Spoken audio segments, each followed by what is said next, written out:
Hello, Denise, Anna, Moish, Heather, Paulina, Sarah, Nicole, Brianna, Lukeisha, Jennifer, Rebecca, Yvette, and Stacy. It's our last week together. It's already week 6, completed week 5. And again, thanks for another great week of discussion. Really appreciated your insights and examples of key performance indicators. Great discussion. And I think that I'm going to really work to keep this one short. But the key takeaway is what gets measured gets managed. That old Peter Drucker quote from back in the 50s. And I was looking at that quote, and another variation is what gets measured gets done. And that might even be a better way to put it. We can't really get things done effectively, efficiently, and meaningfully if we can't measure the results. And the best guess is the origin of that quote goes back to Renaissance astronomer named Radicus, who, and the original was something like, if you can measure something, you can have some control over it. And I think that that's very, very true.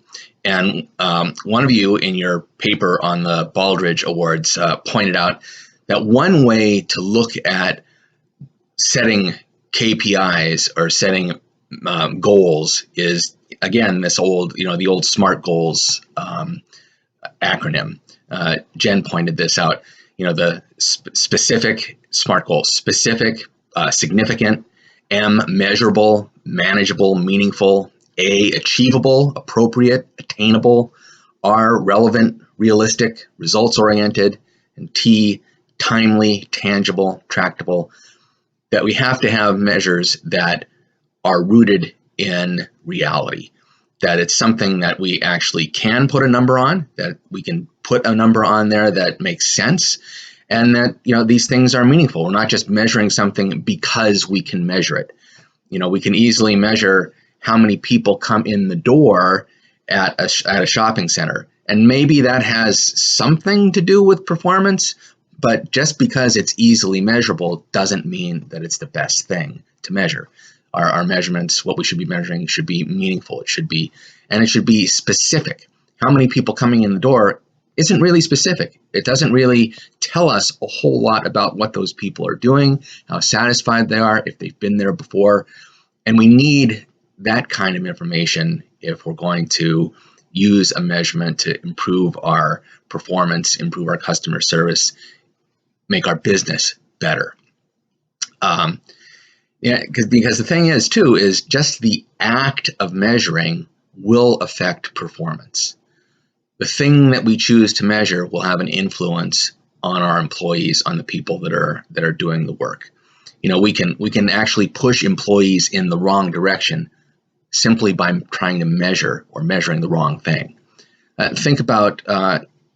talked a little bit about sales this week. Think about if your metric for measuring sales is just the dollar amount that a person does. Well, that could create some incentives that actually work against the long-term benefit of the company.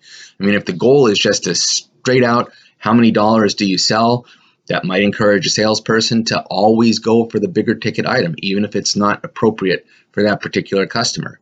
And in the end, that customer feels like they were given the hard sell, that they were sold something that they didn't really need, and they end up not coming back. Whereas if the metric is more along the lines of how many completed sales, that might be a little bit better. But even that could have some negative incentives to encourage people to do the hard sell.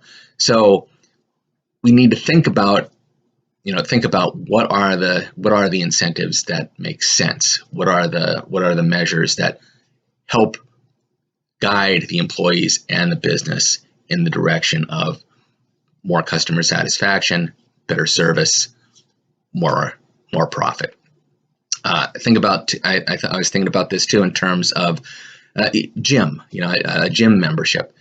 An easy thing to measure is how many memberships do you have? But is that necessarily even though it's easy, is that necessarily the best membership? Or is it better to measure how many of those members are actually showing up? How many of those people are actually exercising on a regular basis? That might be a better indication of customer satisfaction than just do they have a membership or not. And of course, what often tends to happen is the people that just have a membership that don't regularly come or come at all, then, well, they lose that membership.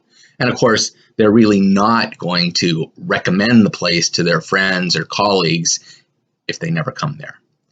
So, as we think about key performance indicators, I think it's two things. One, we have to have things that we measure. They have to be specific things. They have to be things that are results oriented. It has to be timely.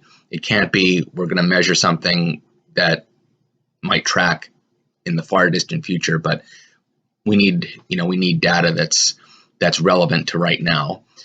And the other thing is we need to be careful about what we measure, because not only does what we measure mean that's what gets done, but if we try to measure, or if we do measure the wrong things, that can have effects that are actually detrimental to the business. So again, thank you all for your outstanding participation this week, and I look forward to our last week of discussion. And if there's any way that I could be helpful as we finish up our time together, please let me know. Thanks.